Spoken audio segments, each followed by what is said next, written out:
전도서 7장입니다. 1절 12절. 전도자는 잠언 형식을 빌려 지혜와 우매에 대해 조언합니다. 대부분 구절은 A가 B보다 낫다 하는 형식으로 기록되었고, 나머지는 다른 형식의 유사한 내용 또는 A가 어떤 점에서 지혜로운지 그 근거나 보충 설명을 담고 있습니다.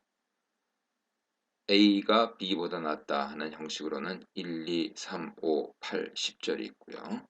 보충 설명을 하는 구절은 6, 9, 12절입니다. 이런 형식을 통해서 전도자는 삶의 다양한 주제를 논합니다. 겉으로 좋지 않게 보이는 죽음, 근심, 책망 등에 숨어있는 유익이 있으며, 반대로 잔치, 노래, 웃음 등의 유익도 있지만 주의해야 할 해도 있습니다. 독자인 우리는 어떤 것이 더 유익한지 아는 데서 만족해서는 안 됩니다. 이외에 삶의 다양한 환경에서 눈에 드러나지 않는 상대적인 유익과 해를 분별하고 통찰력을 얻어 헛된 세상에서 지혜의 삶을 실천하도록 분투해야 합니다. 전도자가 주는 첫째 교훈은 죽음에 대해 고민해보고 거기에서 유익을 얻으라는 것이죠. 이와 연관되는 내용은 이미 4장 2절 3절에서 같은 형식 A가 B보다 낫다 하는 형식으로 언급되었고, 6장 3절 이하에서도 연결점을 찾아볼 수 있습니다. 이제 7장에서 전도자는 좋은 이름이 좋은 기름보다 낫다 하는 문장으로 시작한 후에 4절에 이르도록 죽음과 관련된 내용을 반복하며 여기에서 지혜를 얻으라고 조언합니다. 좋은 이름은 좋은 기름과 비교되는데, 1절로 4절의 문맥을 고려할 때 좋은 이름은 단순히 어떤 사람의 좋은 평판만을 가리키는 것이 아니라 죽음과 연관시켜 그가 죽어서 남기는 흔적으로 이해해야 적절합니다.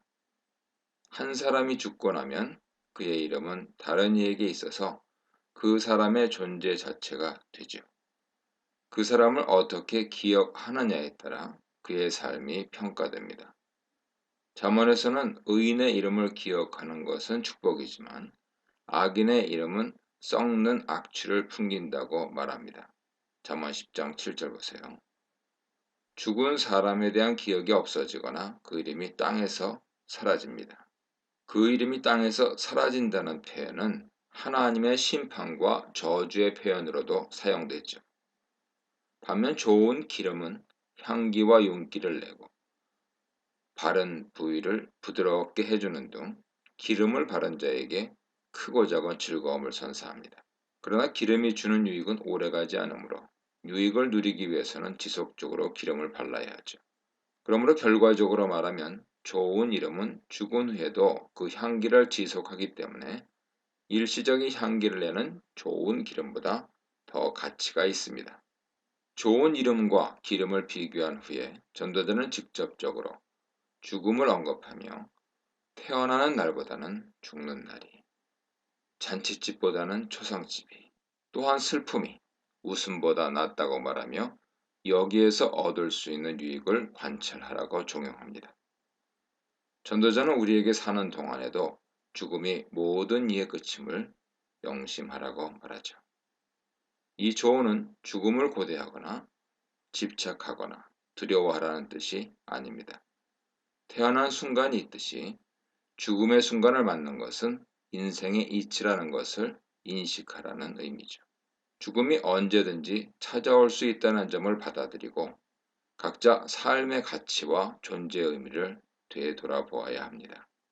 잔칫집의 즐거움에 마음을 다 뺏기지 말고 인생을 마음대로 할 수 없는 데서 일어나는 분노와 근심을 통해 자신의 한계를 깨닫고 겸손해야 하며 이 한계를 어떻게 지혜롭게 헤쳐나갈지 고민해야 합니다.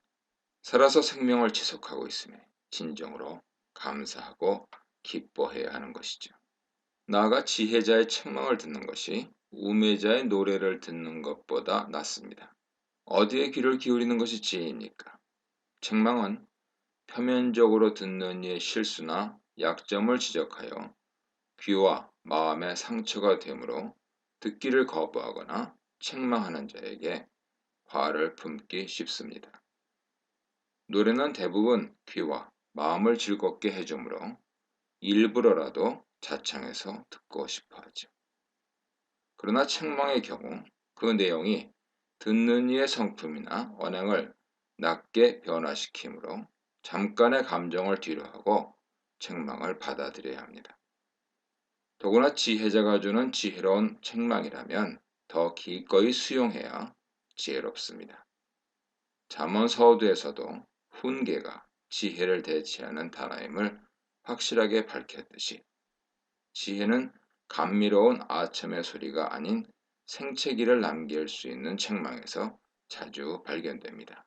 반면 우매자의 노래나 웃음소리는 책망과 반대되는 의미로서 그들의 입에서 나오는 가식적인 칭찬이나 듣기에 좋은 미련한 조언을 의미하죠. 전도자는 이들의 웃음소리가 솔 밑에서 가시나무가 타는 소리와 같다고 말합니다. 가시나무는 불쏘시개 용도로 쓰일 뿐 그 이용 가치가 없는 나무죠. 나무가 굵지 않아 불이 쉽게 붙고 탈 때 요란한 소리를 냅니다. 더구나 솥에 있는 재료를 데우는데 가시나무를 사용한다면 장시간 불을 지펴야 하므로 타닥거리는 소리는 끊이지 않을 것입니다. 이처럼 미련한 자의 입에 발린 소리나 칭찬은 어떤 유익도 제공하지 않고 오히려 방해가 되는 것이죠. 전도자는 강탈, 탐욕이라고 번역됐죠. 강탈과 뇌물을 예로 들어 재물, 권력, 지위 등에 도사리고 있는 함정을 주의하라고 조언합니다. 남의 것을 부당히 뺏거나 합법적이지 않은 재물을 요구하거나 묵인하고 받는 것은 지혜자조차 미련하게 만들고 망하게 합니다. 욕심과 타협으로 인해 지혜자의 명철과 분별력은 흐려지고 불의를 덮기 위해 거짓말을 하는 등 그의 뻔뻔함과 죄의 목록은 갈수록 늘어가게 되죠. 당장 눈앞의 유익에 속아 넘어가지 않고 자기 자신을 정의롭게 지키는 것이 지혜입니다. 이 일의 끝이 시작보다 낫다는 말은 진정한 승리는 시작이 아니라 전 과정을 거쳐 완성에 이를 때임을 지적해 줍니다. 이 조언은 바로 뒤에 나오는 교만하고 성급하게 분을 내는 것보다 참는 마음이 더 낫다와도 연결됩니다. 교만한 마음이 히브리어로 높은 영, 급한 마음은 성급한 영으로 표현되는 데서도 암시되듯이 단번에 자기의 의견과 감정을 드러내는 것은 실수와 잘못된 판단이 포함되기 쉽습니다. 긴 영으로 표현되는 참는 마음은 시간이 걸리고 겸손과 절제가 필요하지만 시작보다 끝이 낫듯이 인내가 최종 승자가 되는 지혜의 길이죠. 지혜의 유익은 유산 또는 기업이나 돈이 주는 유익과도 흡사합니다. 지혜는 유산으로 받은 땅처럼 한 번 소유하면 그것을 갈고 닦는 한 오랫동안 소유할 수 있고 거기에서 좋은 결실을 얻어 누릴 수 있습니다. 또한 그늘 아래 있으면 태양의 뜨거움에서 보호받고 안락함을 느낄 수 있듯이 지혜의 그늘에 있으면 지혜의 유익을 제공받습니다. 재물이나 그늘보다 지혜가 더 뛰어남은 지혜가 그 소유자의 생명까지 보호하고 살릴 수 있는 잠재력을 갖고 있기 때문이죠. 13, 14절입니다. 모든 인생에는 형통한 날이 있고 공고한 날이 있기 마련입니다.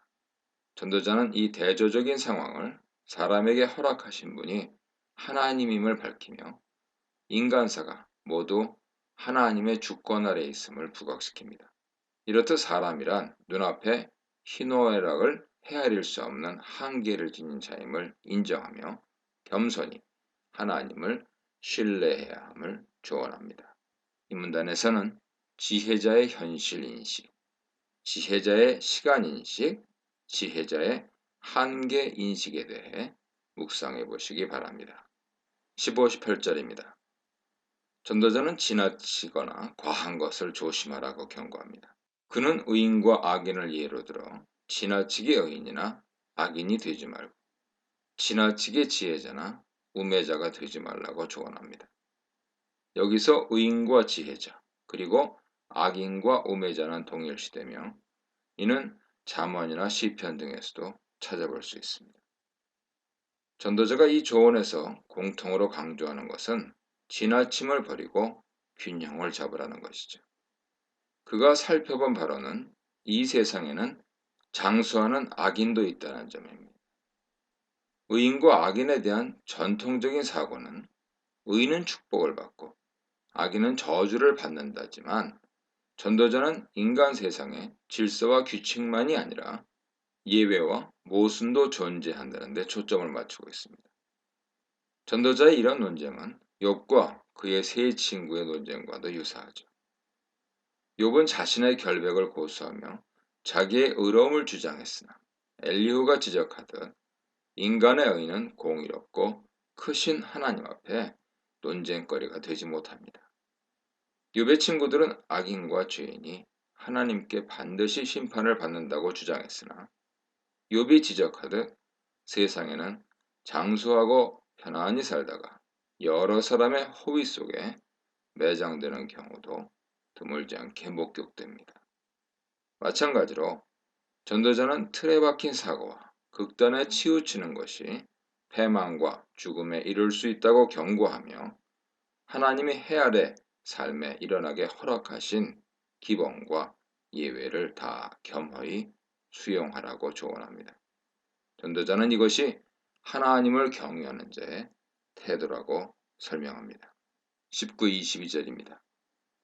전도자는 한 사람의 지혜자가 마을에 있는 10명의 권력자보다 더 능력이 있다고 말하며 지혜가 권력보다 훨씬 뛰어남을 밝힙니다. 해 아래 세상에는 권력, 지위, 재물, 학식, 건강 등 지혜에 비교될 수 없는 것들이 주목을 받고 그 힘을 발휘하는 듯 보이지만 전도자는 지혜가 이것들보다 더 뛰어나고 사람들에게 유익을 준다는 것을 강조하죠. 그러나 지혜가 의를 따르지 않는다면 이는 지혜라고 할 수 없습니다. 전도자는 완전한 의인도 완전한 악인도 없음을 언급하면서 완전한 지혜자가 될 수 없는 인간의 한계를 지적합니다. 예를 들어 우리 자신을 포함하여 누구나 때로 타인을 자기 마음대로 평가하고 험담하기도 하죠. 그러므로 설령 다른 이가 나에 대해 섣부른 소리라고 험담을 한다고 해서 격분할 이유가 없습니다. 만약 분노하여 거기에 반항을 보인다면 도리어 우매와 죄악에 빠지게 되죠. 지혜가 있다 하더라도 혹은 의와 선을 행한다 하더라도 죄나 실수에서 완전히 피할 수 있는 사람은 없습니다. 그러므로 하나님께 매달리며 그의 뜻을 분별하여 살려는 의지, 바로 여호와를 경외하는 태도를 삶의 모든 행동의 기본이자 시작으로 삼아야 합니다. 23, 29절입니다. 전도자는 지혜가 나를 멀리하였도다 라며 통탄하는데 이는 인간으로서 지혜를 얻기에 한없이 부족함을 실감했기 때문입니다. 전도자는 지혜를 찾고자 탐구하고 살폈으나 지혜는 멀리 있고 그 깊이가 깊어 발견할 수 없다고 고백합니다. 전도자는 왜 이렇게 지혜를 찾으려고 애씁니까? 그 이유는 그가 비록 해 아래 헛된 세상에서 살지만 지혜의 가치와 유익을 알기 때문이지요. 이와 같은 지혜에 대한 가치와 탐구는 욥기 28장에서도 유사하게 기록되었습니다. 사람들은 진귀한 보물의 가치를 알고 있으며 그 보물이 묻혀 있을 만한 곳을 알기에 산이든 강이든 동굴이든 목숨을 걸고 찾아갑니다. 그들은 보물을 채취하는 방법도 알고 기술도 갖고 있습니다.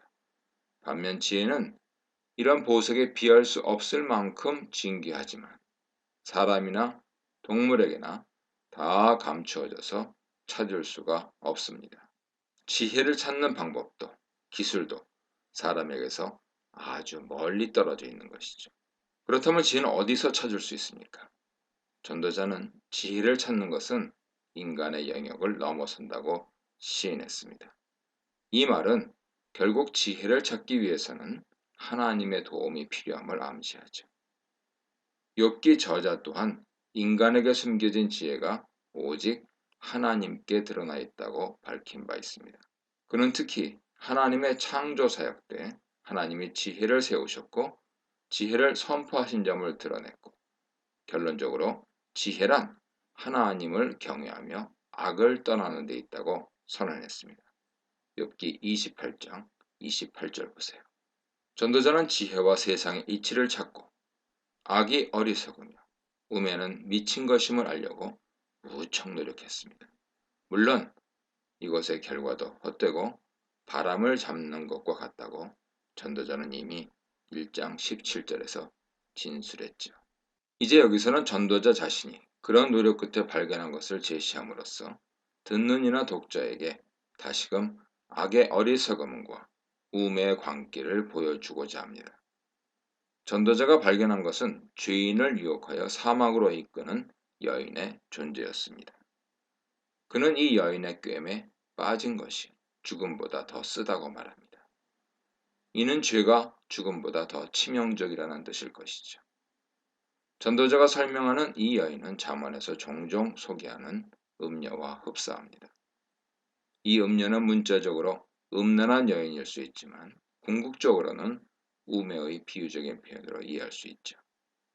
음녀와 같은 우매는 달콤한 말과 적극적인 태도로 상대에게 다가갑니다.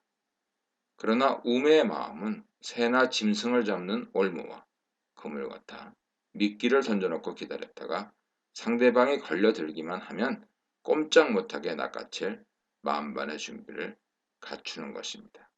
음녀인 우매의 행동은 혹은 손은 죄수를 묶는 포승줄과 같아서 상대방이 죄에 얽매여 벗어나지 못하게 단단히 잡아둡니다. 이때 우매에게 다가간 자는 이미 죄인이라는 점을 전도자는 지적합니다. 우매에게 간 자는 하나님 앞에 선한 자, 하나님을 기쁘게 하는 자 이렇게 번역됐죠. 선한 자가 아니라 자신 앞에 선한 자, 즉 자신에게 즐거움이 되는 것을 쫓는 자입니다. 여호와 경외를 떠올리며 우매의 유혹의 손길을 뿌리칠 수 있었으나 그 손짓을 피하지 않았습니다. 이처럼 육신의 욕심과 겉으로 보이는 우매의 유익을 쫓아온 자는 우매에게 붙잡혀 죄악의 먹잇감이 될 것이 자명합니다. 전도자는 계속 세상 이치를 탐구하면서 지혜를 찾은 자를 발견하려 했으나 그런 사람은 거의 없었습니다. 그는 1000명의 남자 중 1명을 찾았지만 여자는 한 사람도 찾지 못했다고 진술합니다. 이 말을 통해 전도자가 남녀 사이에 차별화를 의도했는지는 알 수 없으나 확실한 것은 인간으로서 이 세상에서 지혜를 찾은 자가 드물고 대부분 죄와 우매에 붙잡혀 있다는 사실이죠. 여호와 경외하는 마음과 분별력을 가지고 조심하지 않으면 지혜를 찾으려다 우매의 올무에 걸려 죄와 사망의 길로 빠지기 쉽습니다. 전도자는 자신이 탐구하여 찾아낸 결과를 계속 진술합니다. 하나님은 사람을 정직하게 지으셨으나 사람이 많은 꾀를 낸 것이니라. 전도자는 욥기 저자처럼 창조의 시간까지 되돌아갔습니다. 하나님이 사람을 올바르고 정직하게 만드셨지만 사람이 죄를 짓고 하나님 눈에 정직한 대로가 아니라 자기 눈에 정직한 대로 계획하고 행하는 어리석고 악한 자가 된 것이지요. 전도자도 욥기처럼 하나님을 경외하고 악을 떠나는 때려야 뗄 수 없는 관계 속에서 참된 지혜를 찾을 수 있고 참된 지혜가 실천되고 세상을 이기게 하는 것이다 하는 점을 설파하고 있습니다. 이 문단에서는 악 앞에서의 지혜, 저주 앞에서의 지혜, 현실 앞에서의 지혜에 대해 묵상해 보시기 바랍니다.